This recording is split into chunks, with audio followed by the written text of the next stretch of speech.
Good day, YouTube. Welcome back to Glenn's Speed Shop, or welcome to Glenn's Speed Shop if this is your first time.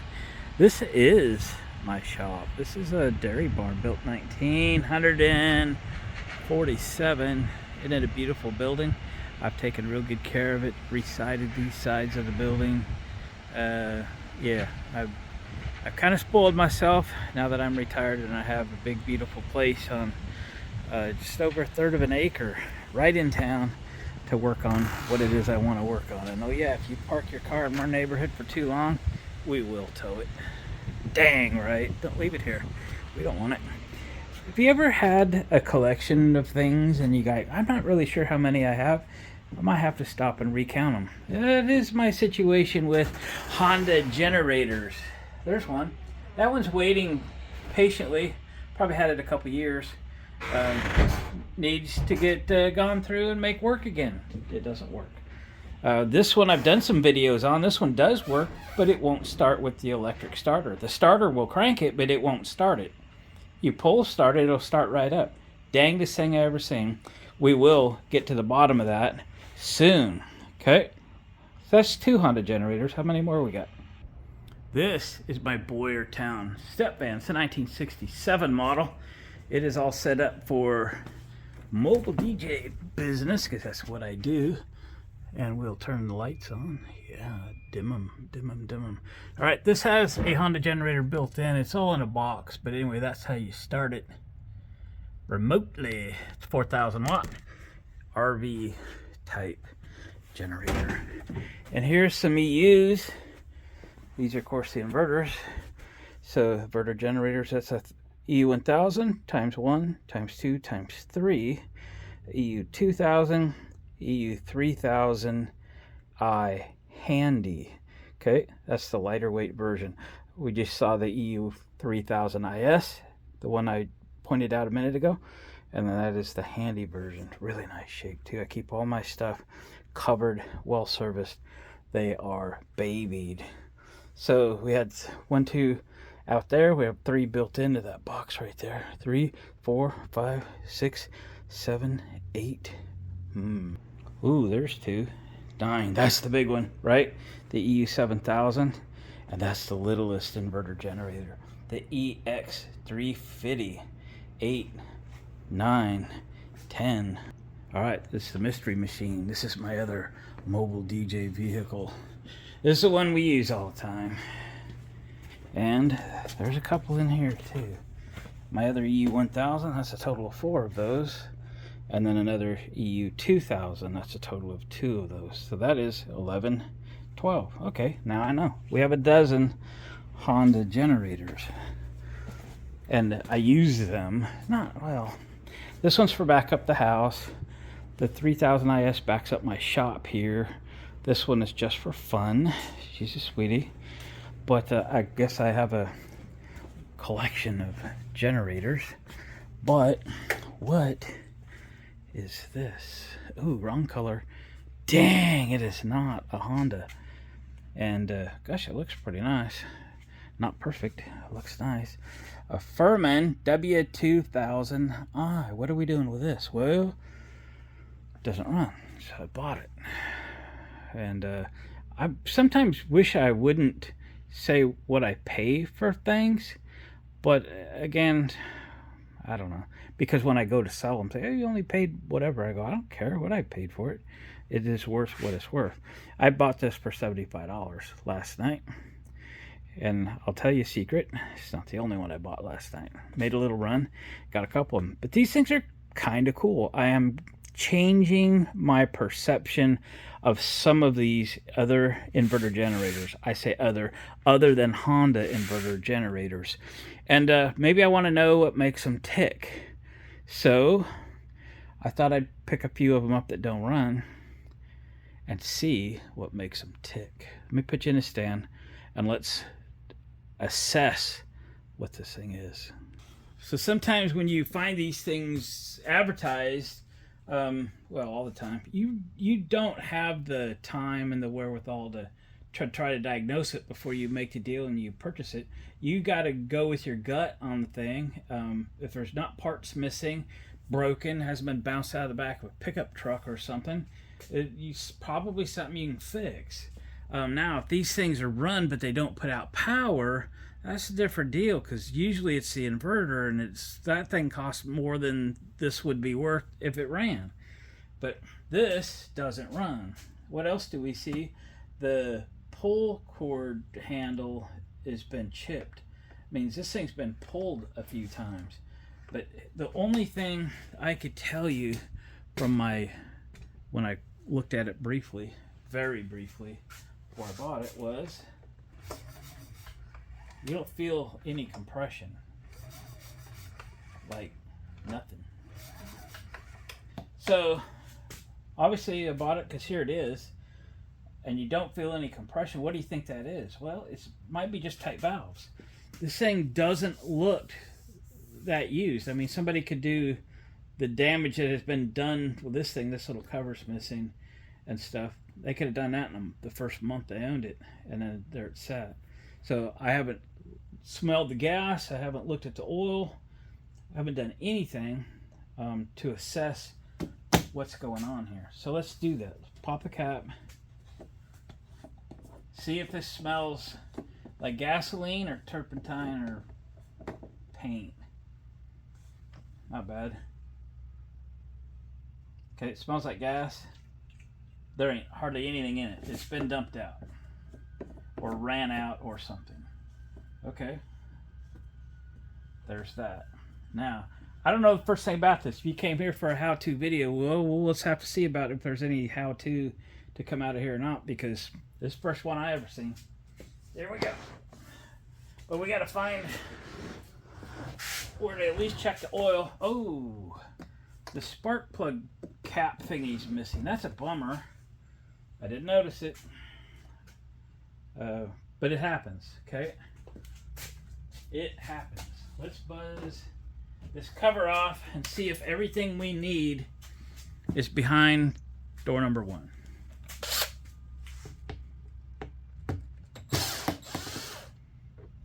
Yep, you park a car in our neighborhood and you leave it there too long, goodbye. We tow cars around here. Everybody that's worth a nickel in our neighborhood has everybody's phone number, their cell phone text number, and we communicate really well. It's a great thing that we started not so long ago. So something sits around, the neighborhood gets together and makes it go away. Okay, looks nice in here. Looks clean in here. Let's see. Just want to make sure it's got oil in it before we try to do anything. Holy smokies. Getting pliers. Don't want to hurt myself.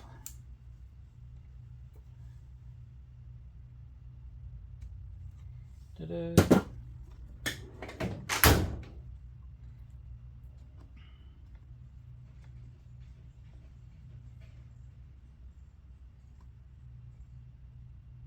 Yep, plenty of oil, nice and clean. Nice and clean. Looks good. We'll probably still change it, but that's if we get it running. So, it doesn't have any compression. Why? Don't know. I suspect valves are tight. Okay. Should we pop the air box open and try a little in it? See if something happens. Could be fun. Probably a 10 millimeter. Yep. A 10 millimeter. Doesn't have no gas in it. We know that. Doesn't have much gas in it. Ooh, is that hose supposed to be plugged into here? Yeah, that's what happens when someone gets a hold of these. It's just a breather. Didn't cause anything. It's just some things you got to look for. So here's the deal. The guy that sold me this buys pallets full of returned items and such. And that's what this was. The other thing you got to be concerned of, the first thing people do when things don't run I mean, you and I know it's gas, right? They put gas in here and they let it sit for a year. Yep. It's probably been leaking out the air box. Yeah, you can smell a little gas. But we'll see. So they put a spark plug in it. Okay. We'll want to check that, make sure it is the right plug, that it's got a gap, etc., etc. Okay. But let's give it a pull. We'll go give it a pull, see if it does anything. We don't know what we got. It doesn't feel like it has any compression to me. All right, I moved it over on that cart so it's not so high. So one of these turns on. There. Eco mode off. Choke out. We'll turn the gas on even though there's not much in there. We'll give it a little shot. Kind of an updraft kind of deal. There. Gonna block your view down.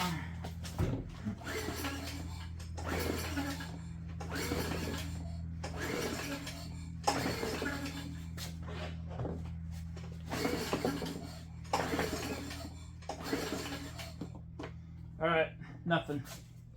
Doesn't feel like compression, you know what I mean? So, next, I'm gonna pop the valve cover off because that's what I think is wrong with it. Shall we? All right, I got 3 of the nuts off the valve cover, 10 millimeter.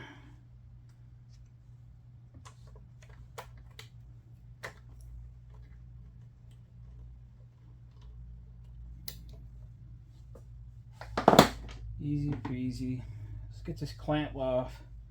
These pliers seem to work about the best for these clamps, although this one ain't in the greatest position.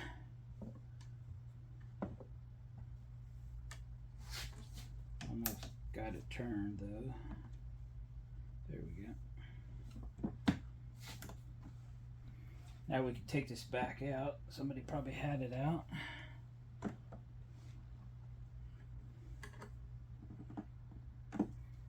See if the cover will come off. Cute little thing.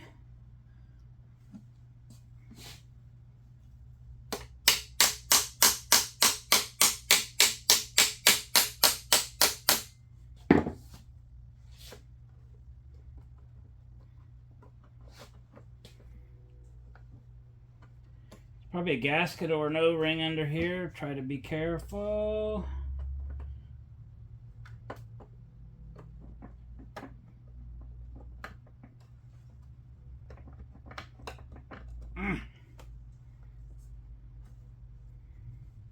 Yep, that doggone thing right there. Causing me an issue. Let's see about taking this little thingy off. There we go.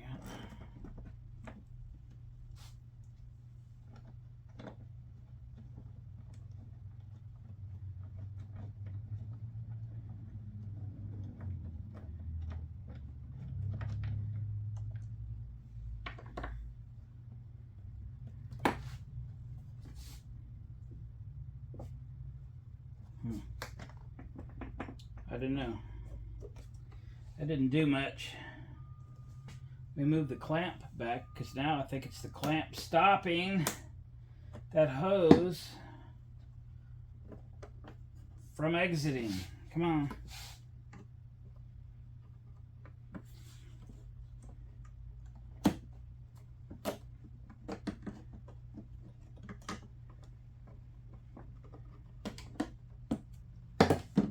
Silly hose. All right. Gasket saved. Ooh, there's lash. Okay, we need to. Let's get you in here. Let me slow down and show you what we're doing here. So the intake has lash. Okay.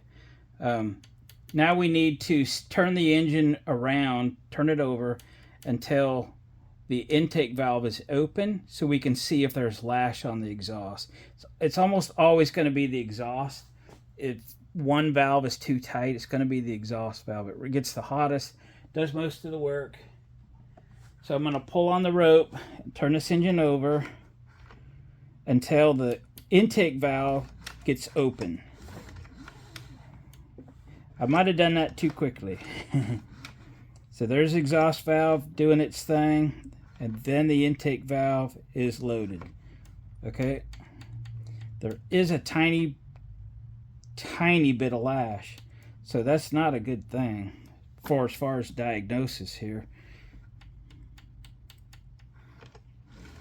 because I was trying to diagnose having no compression. Okay, so does this thing have a huge compression release in it? Maybe. Again, I've never had one of these. I don't know. I don't know what is normal, but it just seemed like I should check there first, so we did. Let's leave the valve cover off for a minute. Let's take the plug out of it.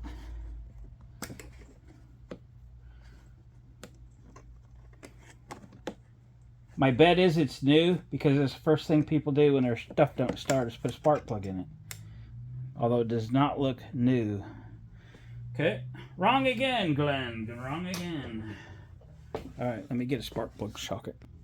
Well, we'll get this plug out of here. This is 13/16, which is a big spark plug. This is probably some sort of a clone engine to something, usually a Honda. The spark plugs that they tend to use are super generic, and I don't like them. Although this is a Champion plug. And it is an RJ19LM Briggs & Stratton Champion plugs. Briggs & Stratton engine, original plug. It's kind of white and crusty. The gap looks okay. All right, spark checker time. Harbor Freight spark checker. Just plug that in. Plug this in here. We just need to ground that somehow. Let me get a wire. All right, we've got spark checker plugged in. Let's give it a shot. I don't see nothing.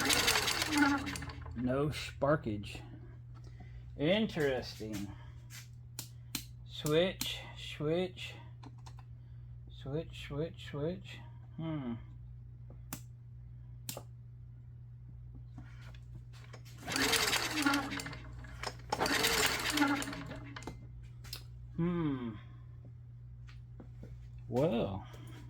Well now.